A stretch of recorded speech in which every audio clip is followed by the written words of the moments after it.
Saúdo a todos com a paz do Senhor. Chegamos ao final do nosso trimestre e hoje vamos estudar a nossa 13ª lição. Vamos orar. Senhor Deus, Pai de eterna bondade, graças te damos, Senhor, por tudo que tu tem nos dado. Fica conosco nesta aula, que tu possa ser, meu Deus amado, o nosso convidado principal.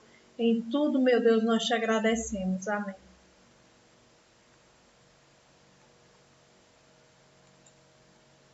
Vamos recordar aqui o que estudamos nesse segundo trimestre de 2020. O tema da nossa lição é Igreja eleita, redimida pelo sangue de Cristo e selada com o Espírito Santo da promessa. O comentarista dessa lição é o pastor Douglas Batista, líder da Assembleia de Deus de Missão do Distrito Federal, doutor em Teologia Sistemática, mestre em Teologia do Novo Testamento. Nessas 13 lições, aprendemos sobre o livro de Efésios. Cada uma nos trouxe uma lição diferente e nos trouxe um chamamento para uma vida melhor.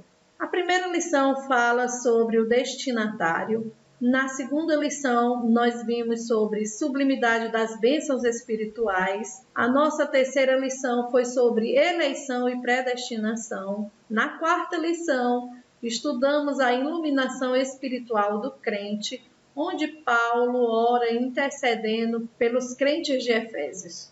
A quinta lição, libertos do pecado para uma nova vida em Cristo. A sexta lição é uma condição dos gentios sem Deus, como éramos chamados antes de conhecermos Cristo. Na sétima lição, falamos sobre a nossa reconciliação com Deus, em que Deus enviou seu Filho para nos reconciliar com Ele e com os homens. Na oitava lição, vimos sobre a edificação, que é a pedra angular, e sobre o fundamento dos apóstolos e dos profetas. Na nona lição, sobre o mistério da unidade revelado, onde o corpo de Cristo agora une gentios e judeus. Na 10ª lição, estudamos sobre a segunda oração que Paulo faz pelos Efésios, é uma intercessão. Na 11ª foi sobre atributos da unidade da fé, onde vimos algumas qualidades do fruto do Espírito, como a humildade, a mansidão e a longanimidade. A 12ª lição, o assunto é sobre a conduta do crente em relação à família. Essa lição foi ministrada pela nossa professora Marta. E hoje vamos estudar sobre a batalha espiritual e as armas do crente. Ainda recordando, Paulo escreve aos Efésios uma carta chamada Carta Circular. Essa carta era chamada desse modo, pois não somente os Efésios iriam ler, mas outras igrejas da Ásia Menor.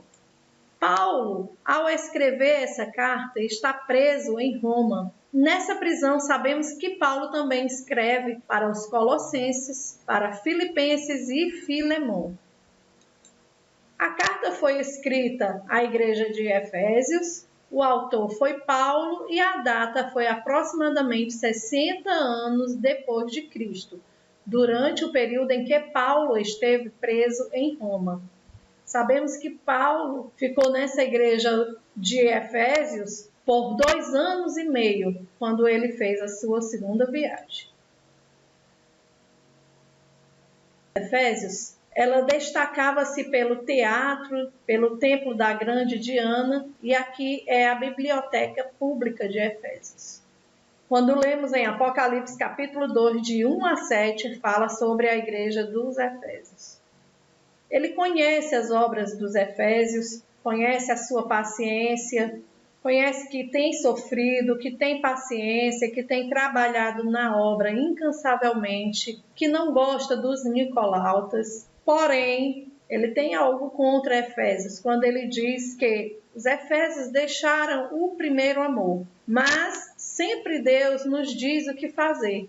E aqui no capítulo 2, versículo 5, ele diz: lembra-te, pois, de onde caíste, arrepende-te e pratica as primeiras obras. quando não brevemente a ti virei e tirarei do teu lugar o teu castiçal, se não te arrependeres. Vamos ver aqui o que nós aprendemos com Efésios. Eu convidei algumas mulheres para falar aqui um pouco de Efésios. A igreja é a unidade do corpo de Cristo, onde judeus e gentios formam um único corpo. O que aprendemos mais aqui é que temos que orar em todo o tempo e buscar os dons do Espírito para produzirmos bons frutos. Ainda podemos dizer que somos eleitos e predestinados a uma herança com Cristo. Falando um pouco mais, aprendemos também que a base da nossa fé é Cristo, a pedra angular. Somos enxertados na oliveira verdadeira. Então, isso foi o que nós aprendemos nessa carta aos Efésios. Hoje iremos falar sobre a batalha espiritual e as armas do crente. Ao encerrar sua carta aos Efésios, Paulo convoca agora a igreja para estar na frente de uma batalha, resistindo os inevitáveis conflitos de Satanás. Mas para isso temos que usar toda a armadura de Deus. O capacete da salvação, a couraça da justiça, o escudo da fé, orando em todo o tempo, calçando os pés na preparação do evangelho da paz, tendo os lombos cingidos com a verdade, e também a espada do Espírito, que é a palavra de Deus.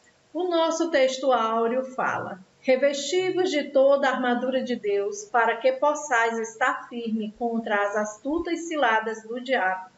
Efésios capítulo 6, versículo 11. A verdade prática diz da seguinte maneira: o uso da armadura de Deus assegura a vitória do crente no campo da batalha espiritual.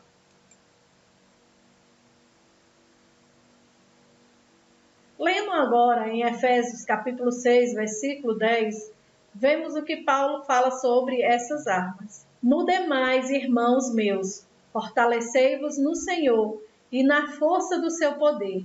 Revesti-vos de toda a armadura de Deus, para que possais estar firme contra as astutas ciladas do diabo. Porque não temos que lutar contra a carne e o sangue, mas sim contra os principados, contra as potestades, contra os príncipes das trevas desse século, contra as hostes espirituais da maldade nos lugares celestiais. Portanto, tomai toda a armadura de Deus, para que possais resistir no dia mau e, havendo feito tudo, ficar firmes. Estais, pois, firmes, tendo cingido os vossos lombos com a verdade, e vestindo a couraça da justiça, e calçado os pés na preparação do evangelho da paz, tomando sobretudo o escudo da fé, com o qual podereis apagar todos os dardos inflamados do maligno. Tomai também o capacete da salvação e a espada do Espírito, que é a palavra de Deus, orando em todo o tempo com toda oração e súplica no Espírito, e vigiando nisso com toda perseverança e súplica por todos os santos, e por mim, para que me seja dada no abrir da minha boca a palavra com confiança, para fazer notório o mistério do Evangelho, pelo qual sou embaixador em cadeias, para que possa falar dele livremente como me convém falar. Aqui Paulo, ele dá uma dica, que para estarmos firmes temos que usar toda a armadura de Deus. Essas armaduras significa que estamos preparados espiritualmente para enfrentar a batalha. Quando Paulo fala sobre preparo espiritual do crente para a batalha, ele tem toda a convicção das armas certas, tanto de defesa como de ataque. Nessa lição, estudaremos quais são essas armas. A expressão fortalecidos no poder do Senhor. Quando Paulo fala em Efésios 6 e 10, fortalecei-vos no Senhor e na força do seu poder, indica que nós mesmos não temos força ou capacidade para vencermos as astutas ciladas do diabo, mas através da oração, da leitura da palavra, da comunhão com o Espírito Santo, podemos nos fortalecer no Senhor e na força do seu poder. Para isso, temos que estar vigilante com toda a oração e súplica. Isso significa que existe uma necessidade de estarmos em constante vigilância e oração. Essa prática nos leva a nos fortalecermos espiritualmente e estarmos sempre alerta contra as investidas do inimigo. Em Efésios capítulo 6, versículo 18, ele fala já no finalzinho: orando em todo o tempo, com toda a oração e súplica no Espírito, e vigiando nisto com toda a perseverança e súplica por todos os santos. Vamos agora conhecer o campo da batalha espiritual. Sabemos que não estamos lutando contra a carne ou o sangue, mas contra as hostes do inimigo. O inimigo, ele possui armas poderosas contra o cristão. As astutas ciladas dele contra o cristão, ele usa sentimentos como o orgulho, o medo, a falta do perdão, a mágoa, e isso enfraquece o coração do cristão. Suas artimanhas e armadilhas são articuladas perversamente pelo reino das trevas. Seu líder é o próprio diabo, que significa caluniador ou acusador. Quando o inimigo prepara suas ciladas contra o cristão, ele arma laços com o propósito de destruir, e o alvo dele sempre será a igreja. Ele sempre quer confundir a mente do homem. Ele confunde a mentira em verdade. Vemos isso em Gênesis, quando ele fala para Eva e a engana, dizendo que Deus tinha falado que eles não poderiam comer nenhum tipo de fruto do paraíso. Ele tenta também deturpar as Escrituras. Nós vemos isso na tentação de Cristo, quando ele cita as Escrituras. Ele também cega o entendimento dos incrédulos. Está escrito em 2 Coríntios, capítulo 4 e 4. Que ele cegou o entendimento dos incrédulos. Ele promove ideologias anticristãs.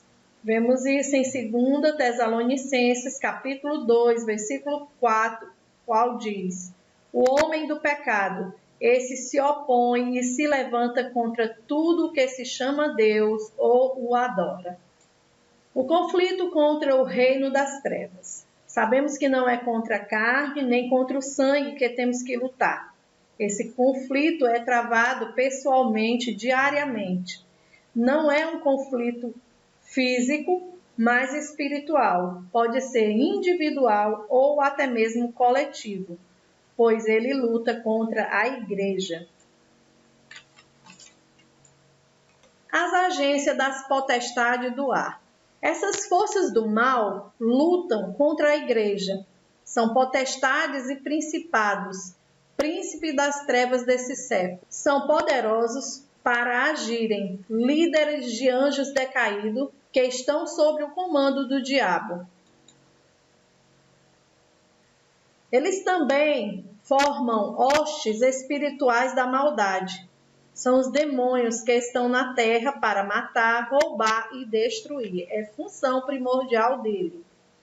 Eles também são astutos, possuem sutileza, maquinam o mal, fingem-se de bonzinhos. Agora vamos falar sobre as armaduras indispensáveis ao crente. O cristão jamais pode deixar de ter a palavra de Deus, que é a espada, a justiça, que é a couraça, o capacete da salvação, o escudo da fé, o cinto da verdade e os pés na preparação do evangelho da paz. Quando Paulo usa essa imagem figurada, é de um contexto militar que ele tira, pois Paulo estava preso e todo dia convivia com os soldados da guarda pretoriana, soldados da nobreza. Quando Paulo fala Usar toda a armadura significa que o crente deve estar fortemente preparado para a batalha. Porém, temos que usar o equipamento que nos é dado por Deus para resistirmos ao diabo e não as nossas armas carnais. Existem as armas indispensáveis de defesa. Vamos ver quais são elas. Cingindo os vossos lombos com a verdade. O cinto da verdade era usado para dar mobilidade ao soldado. Fala da integridade do cristão. A couraça da justiça era feita de uma malha impenetrável que protegia todos os órgãos vitais. Essa justiça que falamos é a justiça de Cristo, que significa quando nós estamos firmados na justiça de Cristo, nós possuímos retidão. Também os pés calçados na preparação do Evangelho da Paz. O calçado do soldado romano era feito de couro, gravejado para dar estabilidade e firmeza. Isso também é o que nos dá o Evangelho. Quando nós estudamos os Evangelhos, ele nos proporciona uma prontidão e firmeza. Também temos que usar o escudo da fé. O escudo era longo e retangular para proteger o corpo inteiro contra os dardos incendiários e inflamados do maligno. A fé, ela nos mantém inabalável. Também temos que usar o capacete da salvação. O capacete era feito de bronze ou de ferro para proteger a cabeça do soldado. A certeza da nossa salvação nos leva a afastar maus pensamentos e nos torna cada vez mais convictos da nossa herança com Cristo. Pois se Cristo nos comprou, nada vai nos abalar. Existe uma arma chamada arma de defesa, mas ela também pode ser usada como arma ofensiva. Essa arma, que é a espada do Espírito, ela tanto serve para nos defender como também para atacar. A espada dos romanos era curta, chata e com 2 gumes. Servia para o combate corpo a corpo, individual, pessoal. A palavra de Deus, ela também é uma espada inspirada, inerrante e imutável, usada para resistirmos às ciladas do diabo e destruir ou derrubar as fortalezas do inimigo.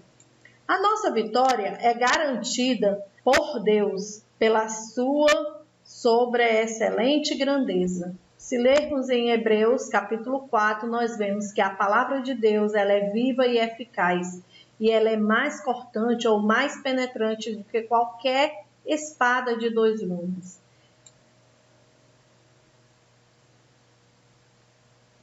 Agora que sabemos quem somos e para onde vamos, não temos o que temer, pois com as armas certas enfrentaremos as batalhas que aqui nos esperam. Com a certeza de que nós estamos enxertados na oliveira verdadeira, somos responsáveis por produzir bons frutos para o crescimento do reino de Deus e a unidade do corpo de Cristo. Que Deus em Cristo nos abençoe. Amém.